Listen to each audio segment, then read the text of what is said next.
केवल 3 कहानी लिखकर प्रसिद्ध होने वाले कथाकारों में पंडित चंद्रधर शर्मा गुलेरी जी आज किसी परिचय के मोहताज नहीं हैं। जी हाँ, मैं आज आपके समक्ष पंडित चंद्रधर शर्मा गुलेरी जी द्वारा रचित उसने कहा था कहानी को लेकर उपस्थित हुआ हूँ। एक वीडियो के रूप में मैंने इस कहानी को 4 भागों में बांटा है। पार्ट 1 वीडियो में मैं केवल इस कहानी का सार या सारांश, पार्ट 2 वीडियो में उद्देश्य या संदेश, पार्ट 3 वीडियो में शीर्षक या नामकरण की सार्थकता तथा पार्ट 4 वीडियो में इस कहानी के प्रमुख पात्र लहना सिंह का चरित्र चित्रण आपके सामने प्रस्तुत करना चाहता हूं। वीडियो शुरू करने से पहले मैं आपको यह बतला देना चाहता हूं कि यह वीडियो लंबा जरूर है, लेकिन किसी भी प्रश्न का उत्तर देने में आपके लिए यह वीडियो बहुत ही उपयोगी है। नमस्कार, हिंदी एजुकेशनल चैनल में मैं आपका हार्दिक अभिनंदन करता हूं। तो आइए अब मैं समय न लेते हुए पार्ट 1 वीडियो के रूप में पंडित चंद्रधर शर्मा गुलेरी जी द्वारा रचित उसने कहा था कहानी का सार या सारांश आपके समक्ष अत्यंत ही सरल भाषा में प्रस्तुत करने की कोशिश करता हूं।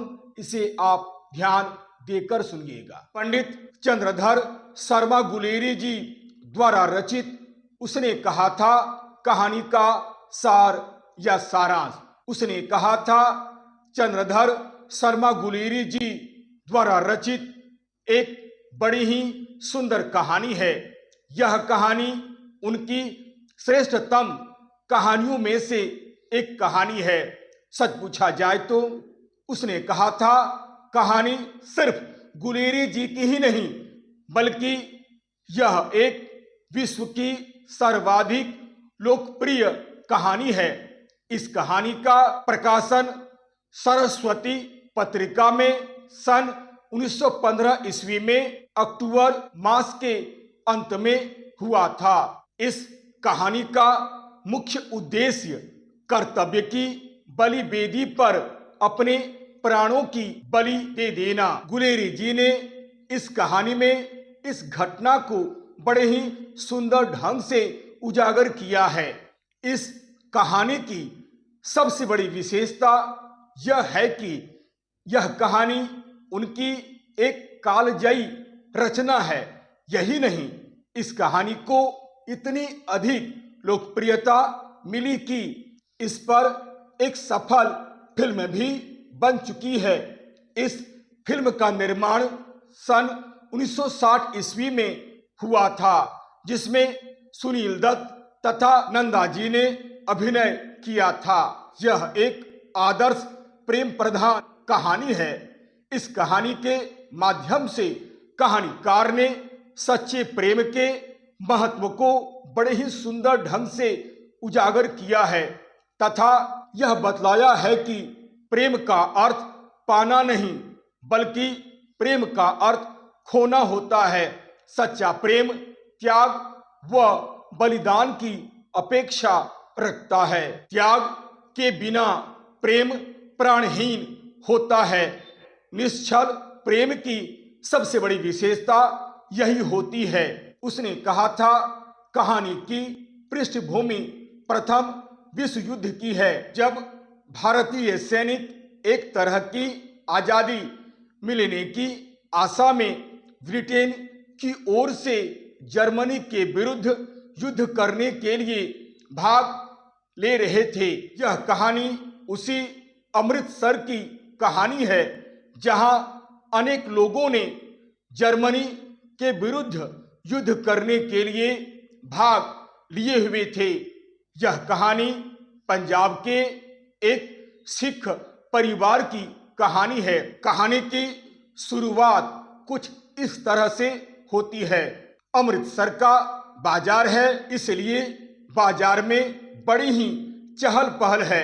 इस कहानी में कहानीकार ने सर्वप्रथम अमृतसर की सड़कों पर बंबू काट वाले किस तरह के शब्दों का प्रयोग करते हैं तथा किस प्रकार इक्के तांगे सड़कों पर दौड़ाते हैं तथा इक्के तांगे वालों की बोली किस प्रकार होती है, इसका बड़ा ही रोचक वर्णन किया है। इक्के तांगे वाले बचो खालसा जी, हटो भाई जी, ठहरना भाई, जाने दो लाला जी, हटो बादशाह की आवाज करते हुए सड़कों पर चले जा रहे होते हैं।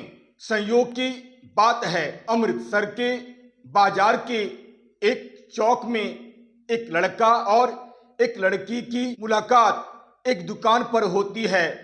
लड़का अपने मामा के केस धोने के लिए दही लेने आया हुआ था और लड़की बढ़िया, चूंकि उस समय दुकानदार एक परदेसी से बातें कर रहा था, इसलिए बाल सुलभ चंचलता के कारण एक दूसरे से प्रभावित होते हैं तथा दोनों एक दूसरे से अपना परिचय पूछते हैं। एक दिन लड़का लड़की से उसकी कुड़माई यानी सगाई के विषय में पूछता है। लड़की धत कहकर चली जाती है। फिर क्या था, वे दोनों किसी न किसी बहाने अनेक बार दुकान पर मिलते हैं। लड़का बार बार एक ही प्रश्न पूछता है कि तुम्हारी कुड़माई हुई है कि नहीं, और लड़की धत कहकर भागकर चली जाती है।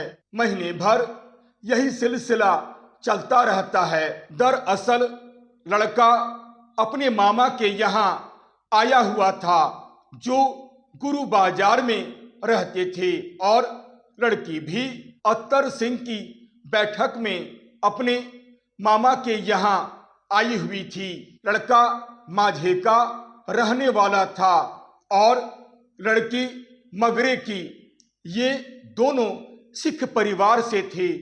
दरअसल प्रथम दर्शन में ही एक अव्यक्त प्रेम दोनों के मन में जागृत हो जाता है। एक दिन लड़का लड़की से पुनः उसकी कुड़माई के विषय में यानी सगाई के विषय में पूछता है, तो लड़की लड़के की आशा के बिल्कुल विपरीत जवाब देते हुए कहती है कि हाँ, हो गई है, देखते नहीं ये रेशम से कढ़ा हुआ सालू।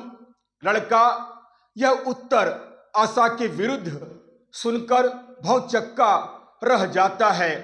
लड़के को यह यकीन ही नहीं था कि लड़की ऐसा उत्तर देगी। इस उत्तर को सुनकर लड़के की मनस्थिति बदल जाती है, जिसका परिचय पाठक को उसकी चेष्टाओं से होता है। वह रास्ते में एक लड़के को मोरी में ढकेलता हुआ, छावड़ी वाले को ठोकर मारता हुआ, कुत्ते को मारता हुआ, अंत में किसी नहा धोकर आती हुई एक वृद्धा वैष्णवी से टकराकर अंधे की उपाधि पाकर घर पहुंचता है। सिख बालक और सिख बालिका का यह परिचय प्रगाढ़ अपनत्व में परिवर्तित हो जाता है। एक बार लहना सिंह घोड़े की टापों से कुचलती हुई बालिका की झपटकर रक्षा करता है। इस घटना को घटे काफी दिन बीत गए। 25 वर्ष के बाद यह कहानी एक नई मोड़ लेती है। लड़का जवान होकर सेना में भर्ती हो जाता है और उस लड़के का नाम लहना सिंह होता है। अर्थात इस घटना के 25 वर्ष बाद सिख बालक लहना सिंह जमादार के रूप में हमारे सामने आता है। लहना सिंह पलटन का जमादार था। प्रथम विश्व युद्ध आरंभ हो चुका था। भारतीय सैनिक एक तरह की स्वतंत्रता पाने के उद्देश्य से अंग्रेजों की ओर से जर्मनी सेना के विरुद्ध युद्ध करने के लिए भाग ले रहे थे। लहना सिंह को भी भारत से दूर फ्रांस आदि अन्य जगहों में जर्मनी सेना के विरुद्ध युद्ध करने के लिए ब्रिटेन की ओर से भेजा गया था। लड़ाई पर जाने से पहले वह सूबेदार से मिलने जाता है। हजारा सिंह पलटन का सूबेदार था, जहां उसे ज्ञात होता है कि सूबेदारिन वही लड़की है जो बचपन में अमृतसर में मिली थी और अनेक बार धत कहकर भाग गई थी। उसने लहना सिंह से कहा कि एक बार जब मैं तांगे के नीचे आ गई थी तो तुमने अपनी जान की परवाह न करते हुए मेरी रक्षा की थी और स्वयं तांगे के पहिए के नीचे चले गए थे। मैं आपको यह भी बता देना चाहता हूं कि तुम्हारे जो सूबेदार साहब हैं वे दरअसल मेरे पति हैं और जो बोधा सिंह है वह मेरा पुत्र है। दोनों तुम्हारे साथ लड़ाई में जा रहे हैं। तुमसे मेरी एक अंतिम प्रार्थना है कि जिस प्रकार तुमने कभी मेरी रक्षा की थी ठीक उसी प्रकार तुम संकट काल में पड़े इन दोनों की रक्षा करना। यह कहकर वह अंदर चली जाती है और लहना सिंह बाहर आ जाता है। जिस समय फ्रांस और बेल्जियम के मैदान में जर्मनी सेना से भयंकर युद्ध हो रहा था, उस समय बोधा सिंह और हजारा सिंह उसी के पास थे।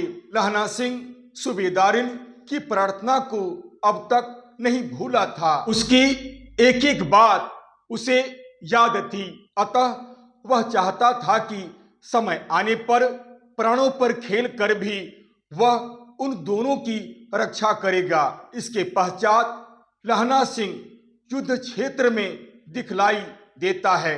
युद्ध चल रहा है। उसकी बटालियन के सूबेदार का नाम हजारा सिंह था। दुश्मनों से लड़ते लड़ते वे एक खंदक में फंस गए। लगातार 4 दिन तक उसमें पड़े रहे। 3 दिन और इसी तरह उन्हें पड़े रहना था। 7वें दिन रिलीफ आने वाली थी। ऐसे तो जर्मनी से लड़ाई लड़ने का हौसला था, पर निहत्थे कब तक क्या करे। 4 दिन से आंखें भी नहीं झपी। चारों ओर बम फटने की आवाजें सुनाई देती थी। ऊपर से हड्डियों तक को गला देने वाला भयंकर जाड़ा और फिर चंबे की बावलियों से सोते झर रहे हों।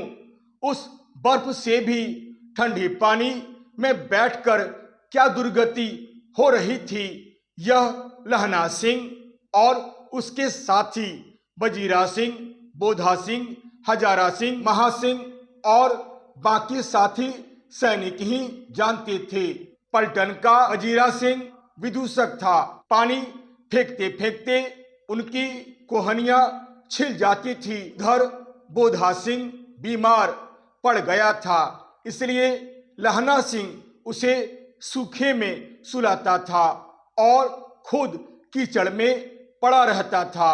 बोधा सिंह को उसने अपना कंबल भी ओढ़ा दिया था और जर्सी भी, तथा स्वयं कांपता कांपता वहीं खड़ा था। अचानक उसी समय लेफ्टिनेंट साहब ने ऊपर से सूबेदार हजारा सिंह को पुकारा और धावा करने का हुक्म दिया। वहां खाई में 10 आदमी छोड़कर बाकी आदमियों के साथ मार्च करने का आदेश पाकर सूबेदार हजारा सिंह वहां से सेना के साथ चला गया। अर्थात बोधा सिंह बीमार था सूबेदार हजारा सिंह उसे और उसकी देखभाल के लिए लहना सिंह तथा कुछ सैनिकों को छोड़कर चला जाता है। बोधा सिंह के बीमार रहने की वजह से लहना सिंह वहीं खाई में पड़ा रहा। सूबेदार के जाने के बाद लेफ्टिनेंट साहब लहना सिंह के पास खड़े होकर सिगरेट सुलगाने लगी। 10 मिनट बाद उन्होंने लहना सिंह को भी सिगरेट पीने को दिया।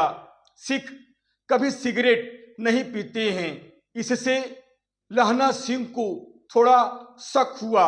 उसने लाइटर के उजाले में लेफ्टिनेंट साहब का मुंह और बाल देखे तो वह समझ गया कि दाल में कुछ काला है। उसने अपने शक को विश्वास में बदलने के लिए उनसे कई प्रश्न पूछे और जब यकीन हो गया कि वह लेफ्टिनेंट साहब नहीं बल्कि कोई जर्मन है जो उनकी वर्दी पहनकर उनको धोखा देकर मारने के लिए आया है, लहना सिंह ने अपने साथियों को तत्काल इस विपत्ति से अवगत किया। सूबेदार पर खुले मैदान में धावा करने की योजना थी और यहाँ 10 आदमियों को बम से मारने की योजना थी। लहना सिंह ने सोचा और बजीरा सिंह को सूबेदार को वापस बुलाने के लिए भेजा और स्वयं चुपचाप दीवार से लगकर खड़ा हो गया। थोड़ी देर में उसने देखा कि उस जर्मन ने अपनी जेब से 3 गोले निकाले और तीनों को जगह जगह खंदक की दीवारों में घुसेड़ दिया। तीनों को एक तार से बांध दिया और उन पर दिया सलाई लगाने ही वाला था कि लहना सिंह बिजली की फुर्ती से उठा और बंदूक को उल्टा तान कर उसकी कुहनी पर दे मारा। धमाके की आवाज के साथ दिया सलाई गिर गई। उसने एक कुंदा उसकी गर्दन पर मारा, फिर उसकी जेबों की तलाशी ली, पर हड़बड़ी में पेंट की जेबों की तलाशी लेना वह भूल गया। बेहोशी टूटने पर साहब ने लहना सिंह की ओर देखा। वह उनका मजाक उड़ाने लगा था। तभी जर्मन ने अपनी जेबों में हाथ डाले और पिस्तौल चला दी। असावधानी की वजह से गोली लहना सिंह की जांघ पर लगी। फिर लहना सिंह सजग हो गया। उसकी 2 गोलियों से वह जर्मन सदा सदा के लिए सो गया। असल में लेफ्टिनेंट साहब कोई और नहीं था बल्कि रात के अंधेरे में वेश बदलकर एक जर्मन नकली लेफ्टिनेंट साहब के रूप में सबका काम तमाम करने के लिए आया हुआ था। धमाका सुनकर सब जाग गए। लहना सिंह ने बोधा सिंह को तो सुला दिया और खुद साफा फाड़कर पट्टी बांध ली। घाव मांस में ही था। पट्टियां बांधने से खून बहना बंद हो गया था। इतने में 70 जर्मन चिल्लाकर खाई में घुस पड़े। लहना सिंह और उसके साथी भरसक रोकते रहे, परंतु कहां 8 और कहां 70 सिख हारने ही वाले थे कि तभी पीछे से सूबेदार सिंह भी अपनी सेना के साथ वहां आ गए। 63 जर्मन मारे गए और बाकी सभी भाग गए। सिखों में 15 के तो प्राण पखेरु वहीं उड़ गए। सूबेदार के दाहिने कंधे में गोली लगी। लहना सिंह की पसली में भी एक गोली लगी। उसने खंदक की गीली मिट्टी में पूर लिया और बाकी घाव पर साफा यानी पगड़ी लपेट लिया। किसी को भी खबर न हुई कि लहना सिंह को भी भारी घाव लगा है। सब लहना सिंह की प्रशंसा कर रहे थे कि अगर लहना सिंह न होता तो आज हम सब मारे जाते। इस प्रकार लहना सिंह की प्रत्युत्पन्न बुद्धि से खंदक की रक्षा होती है और पूरी सैनिक टुकड़ी नष्ट होने से बच जाती है। इस लड़ाई की आवाज 3 मील दाहिनी ओर की खाई वालों ने भी सुन ली थी। उन्होंने टेलीफोन कर दिया था। वहां से झटपट 2 डॉक्टर और 2 बीमार ढोने की गाड़ियां चली। 1.5 घंटे में वे वहां पहुंच। फील्ड अस्पताल निकट ही था, इसलिए मामूली पट्टियां बांधकर एक गाड़ी में घायल सैनिक लिटाए गए, दूसरी गाड़ी में लाशें रखी गई। लहना सिंह ने इसलिए कि लोगों को मालूम न पड़े अपने घाव पर पट्टी भी नहीं बंधवाई। खुद गाड़ी में न चढ़कर हजारा सिंह और बोधा सिंह को चढ़वाया। जब गाड़ी भर गई थी, दोबारा वहां से गाड़ी भेज देने को कहकर उसे रवाना कर दिया गया। वजीरा सिंह भी वहीं रुक गया था। गाड़ी चलते चलते लहना सिंह ने सूबेदार हजारा सिंह से कहा कि सूबेदारनी होरा को चिट्ठी लिखो तो मेरा माथा टेकना लिख देना, और जब घर जाओ तो कह देना कि मुझसे जो उन्होंने कहा था वह मैंने कर दिया है। सूबेदार ने चढ़ते चढ़ते लहना के हाथ पकड़कर कहा कि उसने बोधा के तथा उसके प्राण बचाए हैं, लिखना कैसा, घर साथ चलेंगे। सूबेदारनी से वह स्वयं ही अपनी बात कहे। सूबेदार हजारा सिंह चला गया, पर लहना सिंह घाव की असह्य वेदना से तड़पने लगा।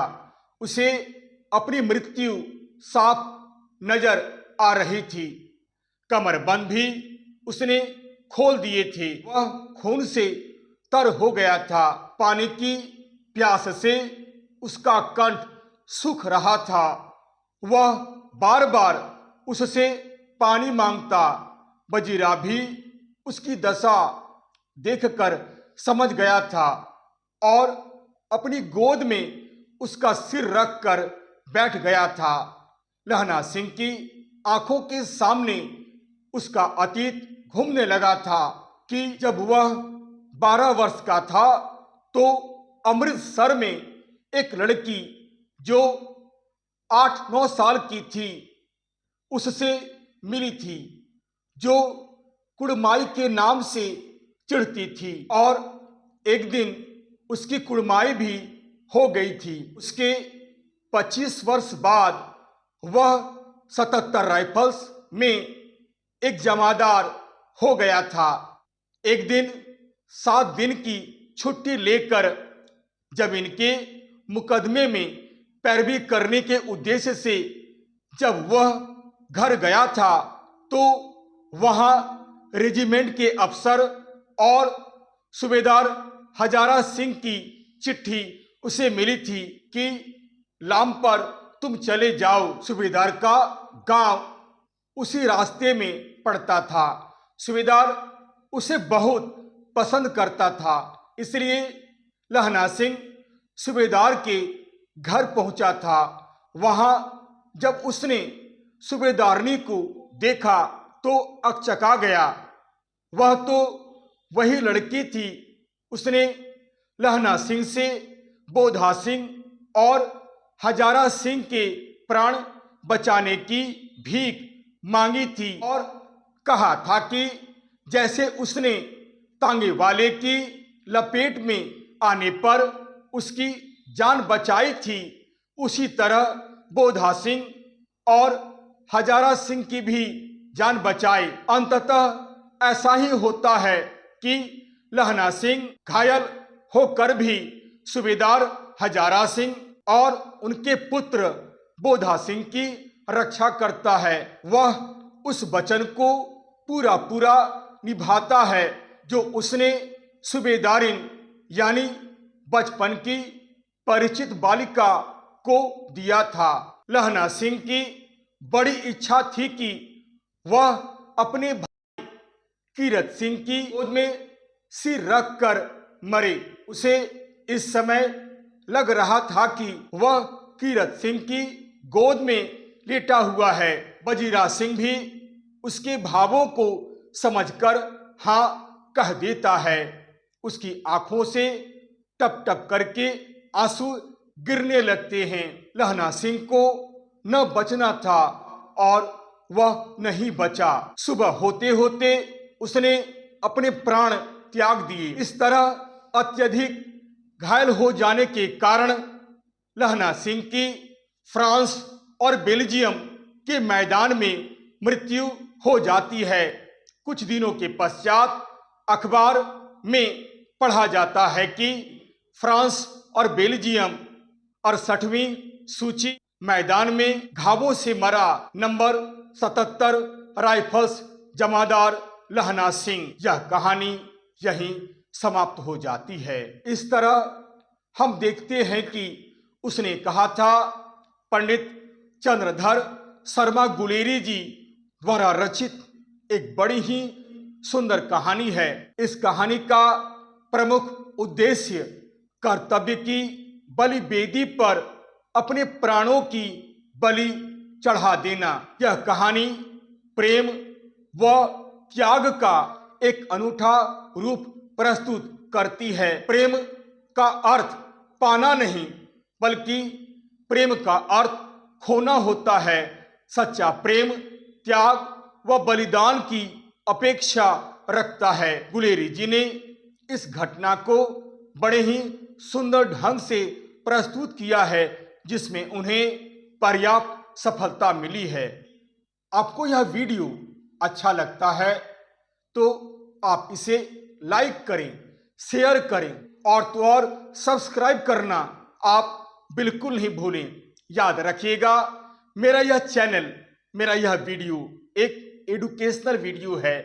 यह एक एडुकेशनल चैनल है, अतएव लाइक, शेयर और सब्सक्राइब करना आप बिल्कुल नहीं भूलें। और हाँ, यदि मेरे वीडियो में अगर आपको कहीं भी किसी प्रकार की कोई त्रुटि या कोई कमी नजर आती है तो आप साफ कमेंट्स करें, ताकि मैं उन गलतियों पर ध्यान दे सकूं और आपके लिए एक बहुत ही सुंदर छात्रोपयोगी वीडियो बनाकर प्रस्तुत कर सकूं, ताकि आप अधिक से अधिक इसका लाभ उठा सकें। तब तक के लिए नमस्कार, धन्यवाद।